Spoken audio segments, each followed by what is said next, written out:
বাড়ির ভেতরে ঢুকলো। সোফায় বসে গল্প করছিল মালিহা খান। হালিমা খান আর আকলিমা খান মেঘকে ছুটতে দেখে দৃষ্টি পড়ল সেদিকে। আকলিমা খান ডেকে বললেন, মেঘ, কি হয়েছে? এভাবে ছুটছিস কেন? মেঘ সিঁড়ির নিচে এসে থামলো। হাঁপাচ্ছে মেয়েটা, জোরে জোরে নিঃশ্বাস নিচ্ছে আর বারবার দরজার দিকে তাকাচ্ছে। আবির ভাই বলেছে কোথায় যাবে, তারপরও যদি কোনো কারণে বাসায় চলে আসে, এই আশঙ্কায় বারবার তাকাচ্ছে মেঘ। হালিমা খান শুকনো নজরে মেঘের পায়ের দিকে তাকিয়ে জিজ্ঞেস করলেন, তুই নূপুর পেলি কোথায়? মেঘ এবার দরজার দিক থেকে দৃষ্টি সরিয়ে মা কাকিমার দিকে তাকালো। আকস্মাত বলে উঠল, আবির ভাইয়া দিয়েছে। হালিমা খান, মালিহা খান আর আকলিমা খান তিনজনই অবাক চোখাচোখি করলো তিনজন। মালিহা খান পুনরায় জিজ্ঞেস করলেন, আবির তোকে নুপুর দিয়েছে মা? মেঘ এবার স্পষ্ট দৃষ্টিতে তাকালো, একটু রাগী রাগী ভাব নিয়ে বলল, আবির ভাই দিয়েছে বড় আম্মু। তোমার ছেলে না দিলে কি তোমার ছেলের কথা বলতাম আমি? হালিমা খান কয়েক মুহূর্ত নীরব থেকে আবার বলল, তোর মনে আছে মেঘ, আবির বিদেশে যাওয়ার 6 মাস আগে তোর নুপুরগুলো তোর থেকে আমি নিয়েছিলাম? মেঘ কিছুক্ষণ ভাবলো, তারপর বলল, হ্যাঁ আম্মু, মনে পড়েছে। ওই নুপুরগুলো কোথায়? হালিমা খান সহসা উত্তর দিল, ওইগুলো তো আমার কাছেই আছে, কিন্তু সেদিন নুপুরগুলো আমি নিজের ইচ্ছেতে নিইনি, আবিরই বলেছিল নিতে।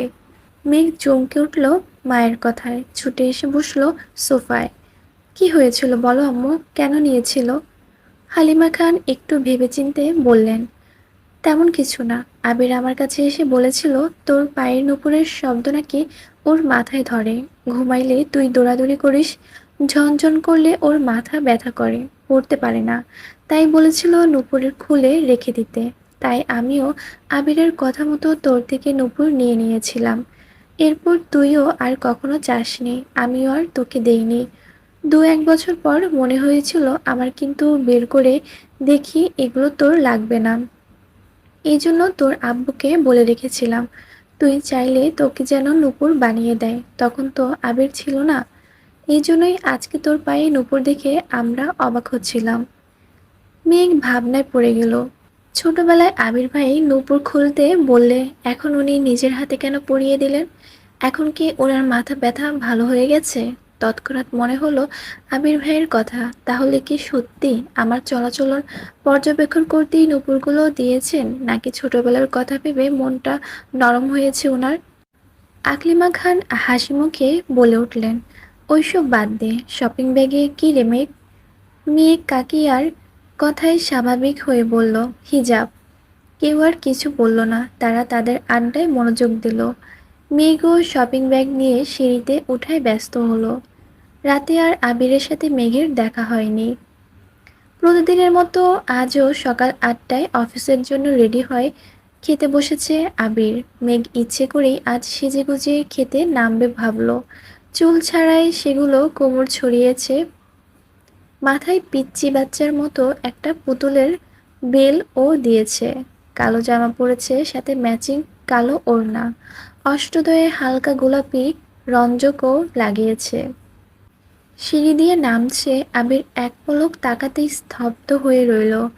মেয়েটা এমনিতেই অনেক ফর্সা, তার মধ্যে কালো জামা পরাতে অসম্ভব সুন্দর লাগছে, সাথে চুলগুলো ছাড়া থাকাতে মায়াবন বিহারীর মতো লাগছে অষ্টাদশীকে। আবির চোখ সরাতে পারছে না, অবিচলিত আঁখিতে তাকিয়ে আছে অষ্টাদশীর পানে। হঠাৎ তানবীর ডেকে উঠল, ভাইয়া তুমি কি আজ ফ্রি আছো? মনোযোগ নষ্ট হলো আবিরের। মেঘের দিক থেকে চোখ নামালো, তানবীরের দিকে না তাকিয়ে বলল, কেন? আজকে আমাদের হবু এমপির জন্মদিন, উনি তোমার কথা বলেছিল, তুমি দেশে আছো জেনে খুব করে বলল তুমি যেতে। আবিরের স্বাভাবিক জবাব, কখন যেতে হবে? তানবীর বলল, 6টায়। আচ্ছা ঠিক আছে। মেঘ এতক্ষণে টেবিলের কাছে চলে এসেছে। তিন কর্তার যেন ঘাড় ফিরিয়ে তাকালো। সকলে এক নজর পায়ের দিকে তাকালো, কিন্তু কেউ তেমন কথা বলল না। অবশ্য কথা বলারও কিছু নেই, মেয়েদের সাজুগুজুতে বাবা চাচার নাক গলায় না সচরাচর, বরং তারা চায় বাড়ির মেয়েরা সবসময় হাসি খুশি থাকুক। মেঘ চেয়ার টেনে বসলো আবির ভাইয়ের বিপরীতে। এক পলক তাকালো। আবির ভাইও আজ কালো শার্ট পরেছে। আবির ভাই সবসময় সাদা অথবা কালো শার্টই পরেন। হঠাৎ কফি কালার বা আসমানি বা হালকা কোনো কালার পরেন। শুধু পাঞ্জাবের ক্ষেত্রে ব্যতিক্রম দেখা যায়। ড্রেস মিলে যাওয়াতে মেঘের মাথা নিচু করে মুচকি হাসলো। ইকবাল খান তানবীরের দিকে তাকিয়ে জিজ্ঞেস করলেন, তোদের হবু এমপির আবিরকে কিভাবে চেনে? তানবীরের সহজ সরল উত্তর, আমি একটা প্ল্যান দিয়েছিলাম ওনাকে। প্ল্যান কার্যকর হওয়ায় খুশি হয়ে হবু এমপির বলেছিলেন, তোমার মাথায় এত প্ল্যান আসে কিভাবে? আমি তখন বলেছি, আমায় বেশিরভাগ প্ল্যান ভাইয়াই দেন। আমি ভাইয়াকে প্রবলেম শেয়ার করি, তারপর ভাইয়া আমার প্ল্যান দেয়। তখনই এমপি বলেছিলেন, তাহলে তোমার ভাইয়াকে নিয়ে আইসো। তখন ভাইয়া বাহিরে ছিলেন। আজ উনার জন্মদিন, তাই সকালবেলা উনি নিজে আমায় কল করে জিজ্ঞেস করলেন ভাইয়া আসছে কিনা। আমি হ্যাঁ বলাতে উনি নিজেই বারবার বললেন ভাইয়াকে নিয়ে যেতে। ইকবালের খানের সাথে মোজাম্মেল খান এবং আলী আহমদ খানও যেন মনোযোগ দিয়ে তানভীরের কথাগুলো শুনছিলেন। মোজাম্মেল খান সবসময় চুপচাপ থাকেন, যার সিদ্ধান্ত সকল কিছু বড় ভাইয়ের। তানভীরের এসব কথা শুনে আলী আহমদ খান রাগে ফুঁসছেন। রাগান্বিত সুরে বললেন, আবির, আমি কিন্তু তোমায় আগেই সাবধান করেছি, রাজনীতিতে তুমি যাবে না। আবির নিরুদ্দের কণ্ঠে উত্তর দিল, আমি তো বলছি রাজনীতি করব না। তাহলে তানভীরকে রাজনীতি নিয়ে প্ল্যান দাও কেন? রাজনীতি নিয়ে মাথা ঘামাও কেন? আর এমপির জন্মদিনে যেতে এক কথায় রাজি হলে কেন? এই বুদ্ধি প্ল্যান ব্যবসায় লাগালে আমাদের ব্যবসাটা আরও এগোতো। গম্ভীর কণ্ঠে একটানা কথাগুলো বললেন আলী আহমদ খান। মেঘ, মিম আর আদিত চুপচাপ খাচ্ছে। বাবা চাচার কথায় কোনো মনোযোগ নেই তাদের। মেঘ খাচ্ছে আর মিটিমিটি হাসছে, আবার একটু পরপর আবির ভাইয়ার দিকে পিটপিট করে তাকাচ্ছে। আলী আহমদ খানের কথায় আবির খাবার প্লেট থেকে চোখ তুলে তাকালো। রাশভারী কণ্ঠে বলা শুরু করলো, তোমাদের কয়েক বছর যাবত একটা সমস্যা, তানভীর কেন রাজনীতি করে। মেন কথা, তোমরা রাজনীতি পছন্দ করো না, কিন্তু আমি মন থেকে চাই তানভীর রাজনীতি করুক, এবং সেটা মাঝপথে ছাড়ার জন্য না। সভাপতি, এমপি, মন্ত্রীর পদে পদে নিজের সাফল্য বয়ে আনুক, এবং আমার বিশ্বাস আমার ভাই সফল হবে ইনশাল্লাহ। কয়েক সেকেন্ড থেমে আবার বলা শুরু করলো, প্রতিটা বিষয় আমরা নিজেরা যখন ভাবি তখন একতরফা ভাবি। মনে হয় আমি যা ভাবছি সেটাই সঠিক, এটা করলেই পারফেক্ট হবে, কিন্তু সব দিক থেকে সেটা পারফেক্ট নাও হতে পারে। তাই তানভীরের পরিস্থিতি বুঝে নিজে যা ভাবে সেটা আমায় জানায়। যদি ভাবনা ঠিক থাকে তাহলে আমি বলি ঠিক আছে, না হয় আমি সাজেশন দেই, এটা এভাবে না ওভাবে করো। এতটুকুই। এই কথাগুলো তানভীর চাইলে আমায় না বলে তাদের কমিটি লোকজনকে বলতে পারত, কিন্তু তানভীরের যেহেতু ইচ্ছে সভাপতি হওয়ার, তার প্ল্যান সভাপতি জানলে সে কাজ করবে, তখন তানভীরের নাম থাকবে না। এই জন্য তানভীর আমার সাথে শেয়ার করে। আরেকটা বিষয় হলো ব্যবসা। আমি ব্যবসায় ঢুকেছি মাত্র 1 সপ্তাহ হলো। আমি সব কিছু বুঝে নেই ঠিক মতো, তারপর দেখো ব্যবসায় মনোযোগ দিতে পারি কিনা। এমপির জন্মদিনে যেতে রাজি হওয়ার কারণ আছে। এবার বাবা চাচাদের দিকে এক পলক তাকিয়ে চোখ নামিয়ে বলা শুরু করলো, তোমরা এখন নামিদামি ব্যবসায়ী। একসময় তোমাদের ব্যবসাও অনেক ছোট ছিল, অনেক ঝামেলা পোহাতে হয়েছে তোমাদের। তখন আমি ছোট ছিলাম, তবুও যতটা সম্ভব বুঝেছি। বর্তমানে আমি নতুন ব্যবসা শুরু করতে যাচ্ছি। আমারও কাগজপত্র নিয়ে অনেক জায়গায় দৌড়াদৌড়ি করতে হবে। অনেক বিত বিত্তবানদের সঙ্গে ব্যবসার দিক থেকে টক্কর লাগবে। শুধু টাকা থাকলেই সব কিছু করা সম্ভব হয় না, সাথে পাওয়ার প্রয়োজন হয়। অনেক সময় পুলিশের থেকেও রাজনৈতিক পাওয়ার বেশি কাজে লাগে। আইনিভাবে যে বিষয় সমাধান করতে মাসের পর মাস লেগে যায়, সেটা বড় বড় নেতাদের একটা কলেই সলভ হয়ে যায়। তানভীরের যেহেতু রাজনীতিতে আগ্রহ আছে, তাহলে সে মনোযোগ দিয়ে রাজনীতি করুক, আমি ব্যবসা সামলাই। তানভীর ভালো অবস্থায় থাকলে আর আমি মোটামুটি পরিচিত থাকলে আমাদের যে কোনো প্রয়োজনে আশেপাশে মানুষের সাহায্য করবে। এতগুলো কথা বলে এবার আবির থামলো। মেঘ হাঁ করে তাকিয়ে আছে আবির ভাইয়ের দিকে আর ভাবছে, কি দূরদর্শী চিন্তাভাবনা আবির ভাইয়ের। মেঘ মনে মনে নিজেকে বাহাবা দিচ্ছে। আবির ভাইয়ের জন্য হিটলার নামটা একদম ঠিকঠাক। আলী আহমদ খান, মোজাম্মেল খান এবং ইকবাল খান তিনজনই অবাক চোখে তাকিয়ে আছে। ইকবাল খান সহসা বলে উঠলেন, দেখেছো ভাইয়া, আবিরের চিন্তা ভাবনা কত দূর। আগে থেকেই ভেবেচিন্তে মাঠে নেমেছে। তুমি খামোকা চিন্তা করো না তো। দেখবে আমাদের ব্যবসাতে খুব শীঘ্রই পরিবর্তন আসবে ইনশাল্লাহ। আলী আহমদ খান আর কথা খুঁজে পেলেন না। খাওয়া শেষ করে উঠে গেলেন। মোজাম্মেল খান তানবীরের দিকে তাকিয়ে বললেন, আমাদের মান না রাখো, আবিরের মান অন্তত রাখিস। তানভীর শীতল কণ্ঠে জবাব দিল, আমি সর্বোচ্চ চেষ্টা করব ভাইয়াকে সব দিক থেকে সাহায্য করার। সকলেই নীরব। এতক্ষণে মোটামুটি সবার খাওয়া শেষ। সবাই সবার মতো উঠে যাচ্ছে। আবির খাওয়া শেষ হতে যেই না উঠতে যাবে, নজর পড়ল অষ্টাদশীর পানে। কাজল পরিহিত টানা টানা চোখ গভীর দৃষ্টিতে তাকিয়ে আছে আবিরের দিকে। আবির টেনে হিচড়ে দৃষ্টি সংযত করলো, হালকা করে কাশি দিল। মেঘ এখনো বিভোরে তাকিয়ে আছে।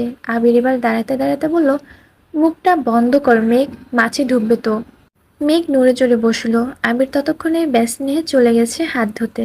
মেঘ নিজের মাথায় নিজে গাঁটটা দিল। ছি, আবির ভাই কি ভাবলো। যতই মন শক্ত করি আহাম্মকের মতো আবির ভাইয়ের দিকে তাকিয়ে থাকবো না ভাবি, ততই যেন আবির ভাইয়ের কাছে বেকুব সাজতেছে। সেই যে মাথা নিচু করে খাচ্ছে আর মনে মনে নিজেকে বকতে ব্যস্ত। আবির ভাই কখন ব্যাগ নিয়ে বেরিয়েছেন সেদিকে নজরই নেই মেঘের। খাওয়া শেষ করে রুমে গিয়ে পড়তে বসেছে। আজ কোচিং প্রাইভেট নেই, তাই ৩টা পর্যন্ত টানা পড়াশোনা করেছে। তারপর গোসল করে খেতে এসেছে। বিকেল হয়ে গেছে, তাই কাকিরা আর বড় আম্মু ঘুমাচ্ছেন। হালিমা খানও শুয়েছিলেন। মেঘের সিঁড়িতে নামার সময় নুপুরের শব্দে বেরিয়ে এসে খাবার দিলেন মেঘকে। মেঘ চুপচাপ খাবার খাচ্ছে। হালিমা খান পাশের চেয়ারে বসে শান্ত কণ্ঠে মেয়েকে জিজ্ঞেস করলেন, পড়াশোনা ঠিকমতো করছিস তো মা? মেঘ উপর নিচ মাথা নাড়ল শুধু। হালিমা খান বললেন, আর তো কয়েকটা দিন, এরপরই তো রেজাল্ট দিয়ে দিবে। এরপরই তো ভর্তি পরীক্ষার যুদ্ধ শুরু হয়ে যাবে। মেঘ চুপচাপ খাওয়া শেষ করে সোফায় বসে টিভি দেখছিল। হালিমা খান সব গুছিয়ে মেয়ের পাশে বসলেন। মেঘ কিছুক্ষণ পর মায়ের উরুর উপর মাথা রেখে শুয়ে পড়ল। হালিমা খানও সযত্নে মেয়ের মাথায় হাত বুলিয়ে দিচ্ছেন। বিকেলে গোসল করাতে চুলগুলো এখনো ভেজা।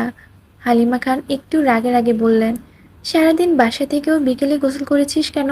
ঠিকমতো না খেলে, ঠিকমতো গোসল না করলে অসুস্থ হয়ে পড়বি না? তখন তো পড়তেও পারবি না। মেঘ চুপচাপ মায়ের হাঁটু আঁকড়ে শুয়ে আছে। ততক্ষণে 5টা বেজে গেছে। আবির আজ একটু তাড়াতাড়ি চলে এসেছে অফিস থেকে। 6টায় এমপির জন্মদিনের অনুষ্ঠান যেতে হবে। বাড়িতে ঢুকে চুপচাপ সিঁড়ির দিকে যাচ্ছে। পায়ের শব্দে হালিমা খান তাকিয়ে দেখলেন আবির। হালিমা খান কোমল কণ্ঠে বললেন, এত তাড়াতাড়ি চলে এলি যে? কফি দেব তোকে? আবিরের দৃষ্টি পড়ে সোফায়। হালিমা খানের উরুতে শোয়া মেঘকে দেখে বুকের ভেতর ছেদ করে ওঠে আবিরের। মায়ের কথা শুনে মেঘও ঘাড় ঘুরিয়ে তাকায়, চোখ পড়ে সিঁড়ির কাছে আবির ভাইয়ের দিকে। সঙ্গে সঙ্গে সোজা হয়ে উঠে বসল। আবির তৎক্ষণাৎ তড়িৎ গতিতে মেঘের কাছে আসে। ভয়ার্ত কণ্ঠে বলল, কি হয়েছে তোর? বলতে বলতে কপালে গালে গলায় হাত রাখলো একবার। আবির ভাইয়ের উষ্ণ হাতের ছোঁয়ায় কেঁপে উঠল অষ্টাদশী। আবির হাত সরিয়ে উত্তেজিত কণ্ঠে পুনরায় প্রশ্ন করল, শরীর খারাপ লাগছে? মাথা ব্যথা করছে? মেঘ যেন বিস্ময়কর দৃষ্টিতে তাকিয়ে আছে আবির ভাইয়ার অভিমুখে। আবির ভাইয়ের কপাল ঘামে চিকচিক করছে। হালিমা খান অভিযোগের সুরে বললেন, আরে দেখ না, সারাদিন বাসায় থেকেও অসময়ে গোসল করে। এত লম্বা চুল শুকাতে তোর সময় লাগে নাকি? নিজের কোনো যত্ন নেয় না, কিছু না। আবির সহসা বলে উঠল, মামুনি একটু কফি করে দিবা প্লিজ? হালিমা খানের সরল উত্তর, তুই বস একটু, এখনই নিয়ে আসছি। হালিমা খান উঠে রান্নাঘরে গেলেন। আবির ঘুরে গিয়ে হালিমা খানের জায়গায় বসলেন। মেঘ নিচের দিকে চেয়ে ঠোঁট কামড়ে ধরে বসে আছে। শীর্ণ বক্ষ ধরপড় করছে অষ্টাদশীর। আবির ক্ষুদ্র চোখে তাকিয়ে আছে অষ্টাদশীর পানে। নিরুদ্যম কণ্ঠে শুধালো, কি হয়েছে তোর? মন খারাপ? মেঘের দুনিয়া ঘুরছে, মনের ভেতর টালমাটাল অবস্থা। হৃৎপিণ্ড ছুটছে দিক বিদিক। কিছু সেকেন্ড পর কোনো রকমে এপাশ ওপাশ মাথা নাড়ল। এবার আবির একটু চুপ থেকে গম্ভীর কণ্ঠে বলল, কেউ বকেছে তোকে? সহসা মেঘের জবাব, কেউ বকেনি। আবির এবার দীর্ঘ শ্বাস ফেলল। ব্যাস, ঠান্ডা কণ্ঠে বলল, তাকা আমার দিকে। মেঘ এবার দ্বিতীয় দফায় ধাক্কা খেল। মেঘ নড়ে উঠল, কাঁপা কাঁপা চোখে তাকালো আবির ভাইয়ের চোখের দিকে। আবির ভাইয়ের শীতল চাউনিতে অষ্টাদশীর মনে ঝড় শুরু হয়েছে। সাগরের গভীরতার ন্যায় চোখের দিকে বেশিক্ষণ তাকিয়ে থাকা সম্ভব হলো না মেঘের। চটজলদি মাথা নিচু করে ফেলল। আবির তখনও তীক্ষ্ণ দৃষ্টিতে তাকিয়ে আছে অষ্টাদশীর দিকে। আবির কিছুটা ভেবে শক্ত কণ্ঠে বলল, মেঘ, আমি এই বাড়ির সিঙ্গেল একটা মানুষের মুখেও তোর নাম অভিযোগ শুনতে চাই না। মেঘের অভিব্যক্তি বোঝা গেল না, চিবুক গলায় নেমেছে। নিজের মনের উথাল পাথাল পরিস্থিতি সামলাতে ব্যস্ত অষ্টাদশী। আবির কপাল গোটায়, হঠাৎই পল্লব ফেলে দীর্ঘশ্বাস ছেড়ে শক্ত চাউনিতে মেঘের দিকে তাকায়। কাল থেকে বিকালে কোচিংয়ে যাবি। ওনাদের ৩টায় ব্যাচ আছে। প্রতিদিন ১১টায় গোসল করবি।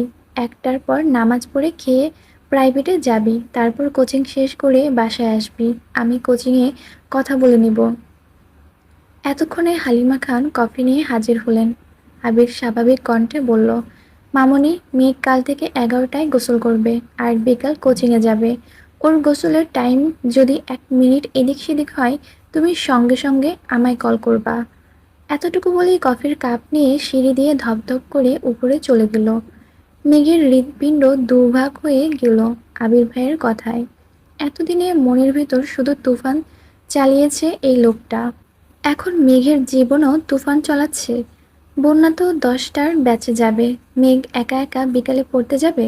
ওখানে তো কাউকে চেনে না, ভাবতেই আহত হলো মনটা। ঠাই সোফায় হেলান দিয়ে বসে আছে মেঘ। হালিমা খান মেঘকে 1 কাপ কফি এনে দিলেন। মেঘ কিছুটা স্বাভাবিক হয়ে কফি খাওয়ার মনোযোগ দিল। কিছুক্ষণ পর মেঘ সিঁড়ি দিয়ে উঠছে রুমে যাওয়ার উদ্দেশ্যে। তখনই সিঁড়ি দিয়ে ব্যস্ত পায়ে নামছে আবির ভাই। এমপির জন্মদিনে অনুষ্ঠান যাওয়ার জন্য রেডি হয়েছেন। খয়েরি রঙের শার্ট কনুই পর্যন্ত হাতা ভাঁজ করা, কালো প্যান্ট দিয়ে ইন করা, নতুন শো জুতা, চোখে নতুন একটা সানগ্লাস, চুলগুলো খুব সুন্দর করে স্টাইল করা। এক পলক তাকাতেই মেঘ থমকে দাঁড়ালো সিঁড়িতে। আবির ভাইয়ের এক হাত পকেটে, অন্য হাতের আঙ্গুলে বাইকের চাবি ঘোরাতে ঘোরাতে মেঘের পাশ কেটে নেমে গেলেন। মেঘ ওখানে দাঁড়িয়ে পড়েছে, বডি স্প্রের তীব্র গন্ধে ঘাড় ঘুরিয়ে তাকালো আবির ভাইয়ের দিকে। যতক্ষণ দেখা গেল ততক্ষণ স্থির দৃষ্টিতে তাকিয়ে রইল। বিড়বিড় করে বলল, উনার যন্ত্রণায় আমাকে পাবনায় যেতে হবে মনে হচ্ছে। কিছুক্ষণ পর মেঘ রুমে চলে গেল। তানবীর সারাদিনে বাসায় ফিরতে পারেনি। সেই যে সকালে বের হয়েছিল, সারাদিন নির্বাচনের কাজে ব্যস্ত। বিকেলে বাইরে খেয়েছে, তারপর থেকে জন্মদিনের অনুষ্ঠানে কাজে ব্যস্ত। কোথায় কি রাখবে, কিভাবে করবে, সভাপতি, সাধারণ সদস্য সকলেই ব্যস্ত। অনুষ্ঠান শুরু হওয়ার পর্যায়ে আবির উপস্থিত হলো। আবিরকে দেখে তানবীর ছুটে এসেছে। পরিচয় করিয়ে দিচ্ছে হবু এমপির সাথে। হ্যান্ডশেক করে মতবিনিময় শুরু করলেন দুজনে। অনুষ্ঠান ভালোই শেষ হলো। বেশ কিছু ছবিও তোলা হয়েছে এমপির ফ্যামিলির সাথে। আবির তানভীর এমপির দুপাশে দাঁড়িয়ে কেক খাওয়ানো সহ আরও অনেক ছবি তোলা হয়েছে। সেখান থেকে 4টা ছবি আবির ফেসবুকে আপলোড করেছে, সাথে জন্মদিনের ক্যাপশন দিয়ে। অনুষ্ঠান শেষে তানভীর বলল, ভাইয়া, তুমি কি আমায় বাইকে লিফট দিবা নাকি রিক্সা করে বাড়ি যাব? আবির এক মুহূর্ত ভেবে উত্তর দিল, আজ থেকে যেতে পারবি, সমস্যা নেই। তানভীর খুশিতে আত্মহারা হয়ে গেছে। 10 দিনের মাথায় ভাইয়ের বাইকে ওঠার অনুমতি পেল। বাইক চালাতে চালাতে আবির গম্ভীর কণ্ঠে তানভীরকে বলল, তোর কাছে মেঘের বান্ধবীর নাম্বার আছে? তানভীর স্বাভাবিকভাবেই বলল, হ্যাঁ আছে, কেন ভাইয়া? আবির রাশভারী কণ্ঠে বলল, তুই তাকে কল দিয়ে বলিস কাল থেকে যেন 3টায় কোচিংয়ে যায়। মেঘের ব্যাচ টাইম চেঞ্জ করে দিয়েছি, সাথে তারটাও। কোচিংয়ের লোকের সাথে কথা বলেছি, মেঘের একা একা বিকেলে ভালো লাগবে না। তানভীরের চিন্তিত সুরে বলল, আবার কোনো সমস্যা হয়েছে ভাইয়া? আবির এবার দীর্ঘশ্বাস ফেলে কণ্ঠ দ্বিগুণ ভারী করে বলল, তোর বোন ঠিকমতো খায় না, গোসল করে না, পড়ে না, কত অভিযোগ শুনতে হয়, এর জন্য টাইম পাল্টে দিয়েছি, সাথে ওকেও ওয়ার্নিং দিয়েছি। তানভীর আর কিছু বলল না, চুপচাপ দুই ভাই বাসায় ঢুকে যে যার মতো রুমে চলে গেল। রাত তখন 10:30। তানভীর ফোন থেকে বন্যা নামের সেভ করা একটা নাম্বারে কল দিল। দুবার দেওয়ার পর রিসিভ হলো। বন্যা বলল, আসসালামু আলাইকুম। ওয়ালাইকুম আসসালাম, কে বলছেন? আমি মেঘের ভাই। একটু ভয় ভয় বলল, আবির ভাইয়া। তানভীরের কিছুটা রাগ হলো, আকস্মাৎ বলে উঠল, ভাইয়া তোমায় কল দিবে কেন? ভাইয়ার কি খেয়ে কাজ নেই যে তোমাকে কল দিতে যাবে? ভাইয়া জীবনও তোমার কল দিবে না। শুধু তোমায় কেন, কোনো মেয়েকেই কল দিবে না। বন্যা আস্তে আস্তে শুধালো, তানভীর ভাইয়া? হ্যাঁ। কোনো দরকার ভাইয়া? শোনো, তুমি কাল থেকে 2টার ব্যাচে প্রাইভেট পড়বে আর 3টার ব্যাচে কোচিং করবে। মেঘও বিকালে কোচিং করবে। এটা জানানোর জন্যই কল দিয়েছি। ভুল করে আবার সকালে চলে যেও না। আল্লাহ হাফেজ। এতটুকু বলেই কল কেটে দিল তানবীর। বন্যা খাটের ওপর টাসকি খেয়ে বসে পড়ল। কিছু ভাবতে পারছে না। কিছুক্ষণ স্থির থেকে তাড়াতাড়ি কল করলো মেঘকে। একবার বাজতেই কল রিসিভ করলো মেঘ। বন্যা, এই পাগল, তোর কি হয়েছে রে? কাল থেকে এতবার কল দিচ্ছি, কোনো খবর নাই তোর। সেই যে আবির ভাইয়ের সাথে বাইকে গেলি, কি হলো তাও বললি না? কি অঘটন ঘটিয়েছিস তুই? আমি অঘটন ঘটাইনি, আবির ভাই অঘটন ঘটিয়েছে। উনি আমার মনের ভিতর ঢুকে আমার জীবনের 14টা বাজিয়ে দিচ্ছে। আমার খাওয়া, গোসল, ঘুম সবকিছুর নাজেহাল অবস্থা করে ফেলেছে। উনাকে যতবার দেখছি ততবারই ভেঙে চুরে যাচ্ছি আমি। বারবার নতুন করে ক্রাশ খাই। কি করব বল? বন্যা এবার রাগে বলল, রাত বেরাতে নেশা করা ছেড়ে ঘুমা। বাই। কি জন্য কল দিয়েছিল তা বলতেই পারল না। মেঘের এসব হাবিজাবি কথা শুনতে তার এখন একটু ভালো লাগছে না। কোথায় সিরিয়াস মুডে কল দিল মেঘকে। মেঘ যেন ঘোরেই পড়ে আছে। মেঘও আর কল ব্যাক করল না। মেঘ ফেসবুকে ঢুকলো। ঢুকতেই সামনে আসলো আবির ভাইয়ের 3 ঘন্টা আগের করা পোস্ট। ছবিগুলো খুব ভালো করে দেখছে মেঘ। টেনে টেনে বড় করে আবির ভাইয়াকে মনোযোগ দিয়ে দেখছে। হঠাৎই একটা ছবি দেখে মেঘের দৃষ্টি স্থির হলো। আবির ভাইয়ার পাশে কড়া নীল রঙের একটা গাউন পরা মেয়ে। দেখেই মনে হচ্ছে শরীরে বড়লোক বড়লোক ভাব আছে একটা। মেঘের পায়ের রক্ত চড়চড় করেও মাথায় উঠছে।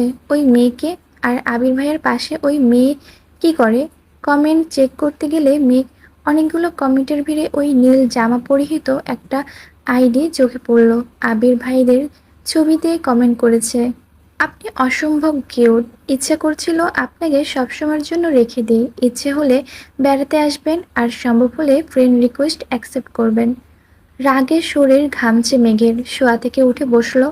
কমেন্টটাতে অ্যাংরি রেক দিয়ে মেয়ের আইডিতে ঢুকলো।